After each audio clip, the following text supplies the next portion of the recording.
we had to overlook, Vice President Pence was there, and we had to overlook the fact that House Speaker, Minority Speaker McCarthy was one of the leaders of all the rhetoric around stolen election, illegitimate election. Hmm. Yeah, that's So one of you almost have to, what I sensed is that Biden wants to move us beyond everything that happened, but hold the folks who were responsible accountable for it. yeah. And so I don't know We can't how he sweep will this get under the both rug. done. We Hmm? can't sweep it we can't sweep it under the rug. You know, we have to address January 6th. If not, it's gonna happen again, just like T.I. said. You know, that's how it happens in the streets. Okay, you let somebody Hmm. take your corner, you know, you punk out, then Ah, that's their ah. territory now. That's their, you know. So the So same politics apply. no pucking out, No punking President. out. And can we talk about, okay, one of Trump's last acts as president are all of Oh these my God. pardons. How do you feel about these pardons? And you know, he's pardoning a lot of white collar criminals, a lot of, you know, invader what is it, trading, Yeah, insider investor trading, fraud. investment Yeah, fraud, these are people the that help folks. with defrauding some of his campaigns, you These are know. the folks who show up on the TV show American Greed. Those are the Right. folks not people who have he pardoned Steve Bannon, his buddy, Mhm. his Yep. white supremacist buddy, who had basically taken funds donated for a political purpose and Yeah. defrauded a whole bunch of donors, mostly Republican donors. Mhm. He hasn't even been convicted yet, and he's And already he's pardoned. pardoned. Now, But there are people sitting in jail, wrongfully accused, wrongfully convicted, been there for years, begging for pardon. yeah.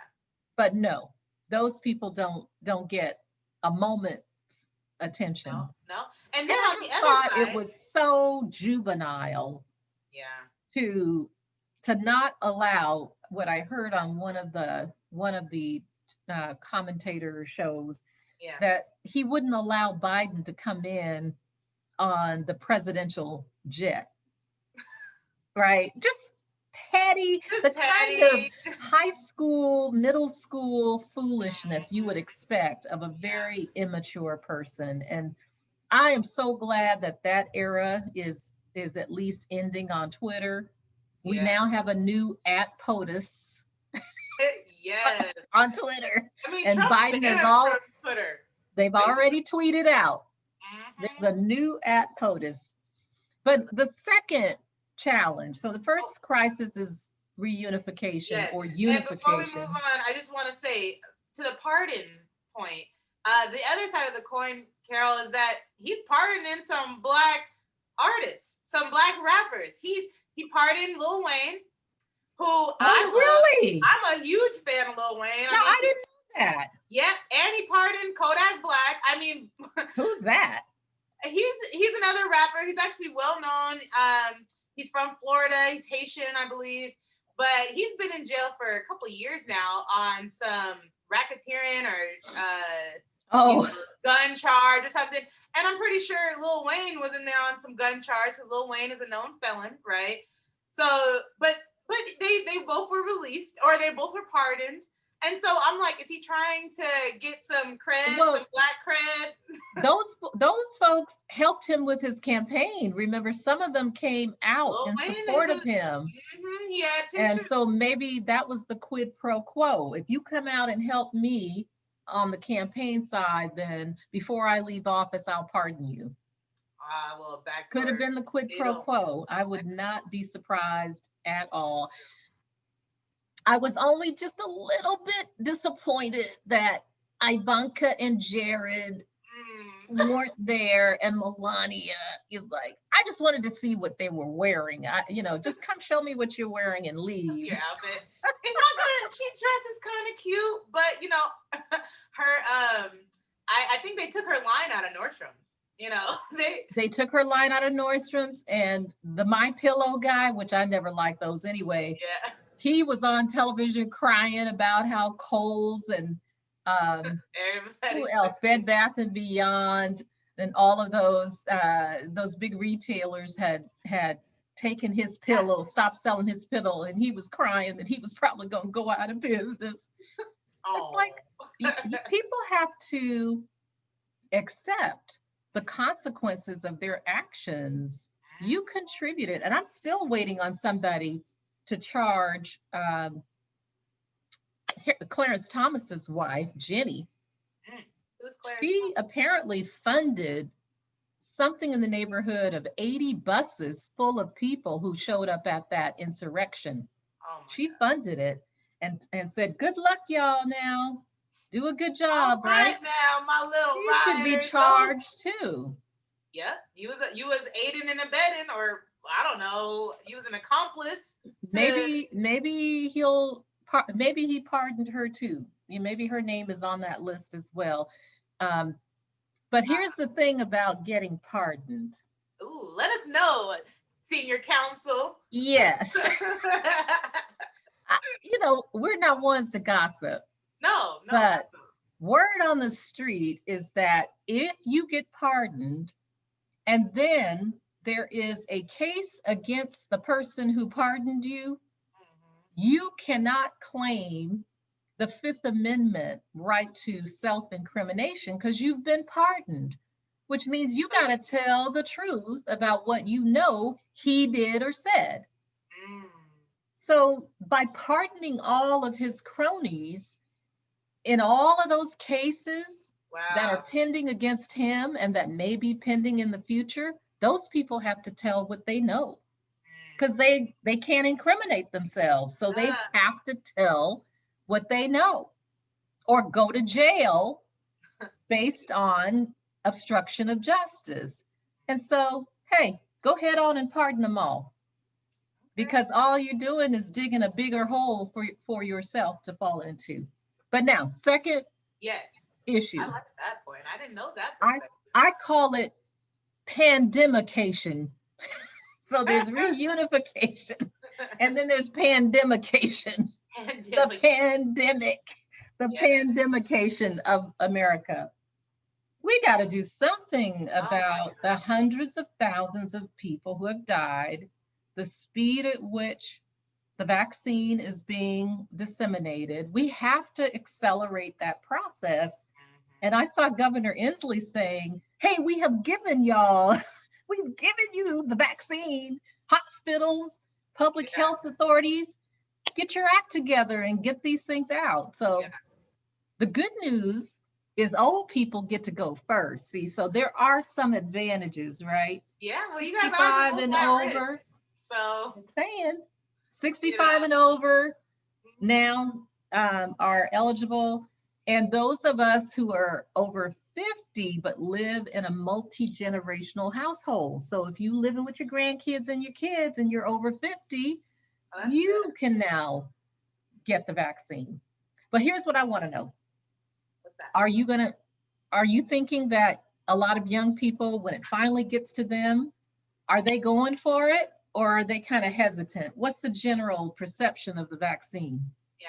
From what I've heard in my different circles, um, young people are hesitant on getting this vaccine. Why? Well, we don't find that we ourselves are at risk. Maybe for the young person that does live in that multi-generational household, they probably will because they have that direct, Because the you know, grandmama gonna tell them they have to. right. You ain't coming back to my house if you don't get that vaccine, girl. That's, but I mean, there's so many. There's the fear aspect of the vaccine. There's only a few scattered cases of where healthy people have actually died, but that's enough to scare people into actually getting it. They don't see that the risk is worth getting that vaccine. I mean, you remind me of all those instances I saw last summer with all these young college age and 20 something people at the beach having their frat parties, and Yeah. they Oh were yeah. having something called COVID parties where they Well, knew they that's were getting potentially going to get COVID. I would not go to that. Who the hell wants to go There you to go, a sign up for COVID that. party? I'm Right. just saying, really? Yeah. That's what they Maybe were it's a doing. quarantine party and you just did it COVID? I don't know. But yes, people were still traveling. Young people, I can admit I've traveled during this pandemic. Me too. Yeah. But And but you had to have, where we went, you had to have a negative test within 72 hours of your arrival. oh wow. And so you had to have proof of a negative test. Yeah, well, in Texas, where I went to Dallas, they didn't screen for it. I mean, down south is open right now. I know. Atlanta, Georgia's open. And there's other state. Florida's open. People feel that if I'm in the outdoors, I'm outside, then I can't get the virus. It's not true. Wrong. Wrong, but young people are scared. I mean, it's the same thing with that flu vaccine. A lot of Mm-hmm. and honestly, it's a scale worse because this is actually COVID. The flu, people can get over it. They can get through it unless you already have like a pneumonia or something crazy. Um, but even young people, they don't trust the flu vaccine. They're like, oh, Mm-hmm. that vaccine's just gonna get me sick. Why would I want to take something that's gonna get me sick? And then you have to. Oh, sorry. Wait. This is no, this is good to hear because the health department, hospitals, the state, Mhm. they need to hear this feedback because if this is what young people are thinking and they're coming and going with greater frequency because they think they're invincible. Yeah. Old people be worried about dying. Young I. people like, hey, I'm going to my COVID party. And so it would be important from a communication standpoint and education standpoint for the feds, the state governments to get the messaging out there so that your generation, your demographic has accurate info. But Yeah. when they flash those photos of people whose mouths have been twisted as if they've had a stroke after they got the vaccine, that's scary stuff. Yes. So yeah, from what I'm hearing, young people we're not, and quite frankly, me personally, my mom, she got the vaccine. And when she told me, I was like, Mom, you didn't want to have a conversation about this first? Like, can we discuss? The Black Robe podcast, Mom. You should have talked to me. You had, like, and I understand it. She works at the VA hospital in Steilacoom in Lakewood, and she's around, she's in the healthcare industry, so she's at more of a risk, but if you ask me if I'm in a hurry to get it, it's not on my calendar book. Oh, snap. But I mean, hey, let's definitely. I want to talk to some more professionals about this vaccine, some people that are in the medical field, and see, what they have to say about it. Because I'm hearing more of them getting it, because they're in that industry. I want to know if they're facing any sort of side effects or, and there's also that level of distrust with the government that has more people of color, especially young people of color, resistant to get the vaccine because it's like, hey, I don't trust the government and the government's putting this out there. A lot of HBCUs and Black doctors came out strong even against the testing because of historical events like the Tuskegee syphilis testing that went on, Oh right? yes. They our offer own themselves up as guinea pigs, right? Yes, and our own Walla Walla State Prison, they had a very similar. They got the state was sued behind the use of incarcerated, mostly Black men for very similar experiments. All in the name of science. Right. We gave people these very debilitating diseases. We injected them just to see what effect it would have. So I get it. There's these historical examples that Black folks in particular can point to and say, I don't want anything. But honestly, for me, when I went to Ghana last year, I had 12 different vaccines, Yeah. everything from yellow fever to malaria, everything in tetanus, Yeah. everything in between. And so I figure if all those didn't kill me, Yeah. COVID doesn't have a shot.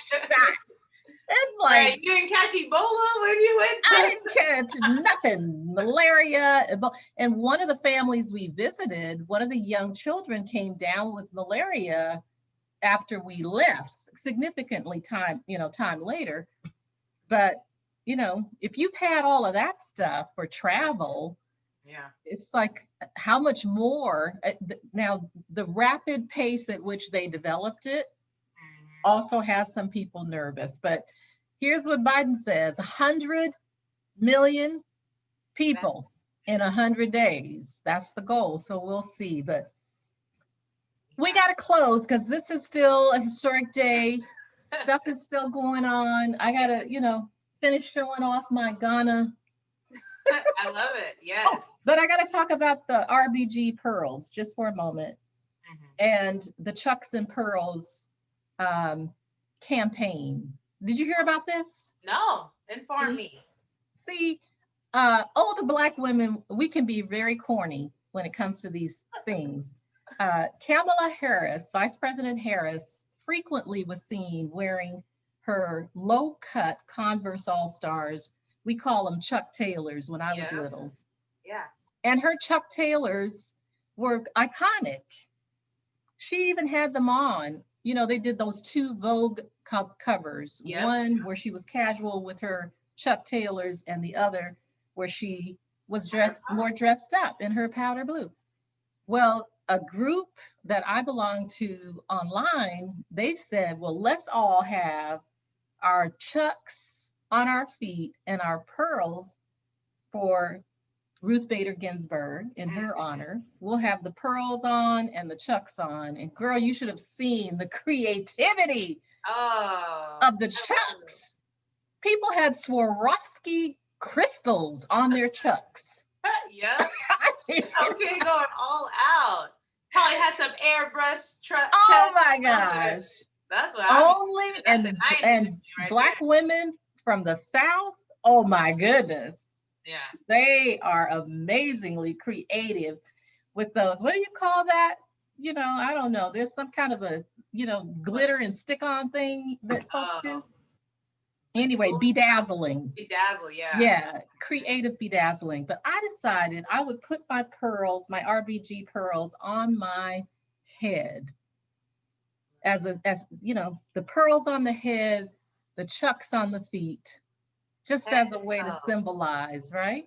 Yeah, absolutely. You are just glowing and It's a black historic and day. woman magic right now. Not even just Yes. black women, because we know RBG, she wasn't black, but she did a lot for us women. And so, man, She yeah. was another iconic figure and a big factor, according to Vice President Harris, a very influential person and personality in her life. So, All right. Well, as we go on into these next couple of weeks, I want to see what's on the agenda for our new executive office. Which issue are they going to tackle first? Is it going to be our pandemic, or is it the reunification? Or does it really mhm. take a little bit of both? As I mentioned, because, young Black people, we don't trust the government. So is it going to take a little bit of both to really, end this pandemic? We're gonna find out, and we're gonna keep you guys all informed and in tune on what's going on local and on a national level. So Yes. that's And thank you so much for taking time on this special day. And, this is a historic moment. It means that you too mm-hmm. could make it to the presidency, not just to the vice presidency. It means the presidency is possible. As Amanda Gorman said, a skinny Black woman can Mm-hmm. make it all the way from a Yes. single mother's household. She was speaking about Kamala, could make it all the way from a single mother's household to the vice president's office. And so that means think big, Possible. And think big. Don't wait to get fired out of your comfort zone. Just go ahead and get on that grind and start moving towards your purpose. There we go. You Awesome. have a great rest of the day, okay? You too. I got to get out of here and show some houses. Go So show some houses. I will. Bye, Carol. See you guys next time.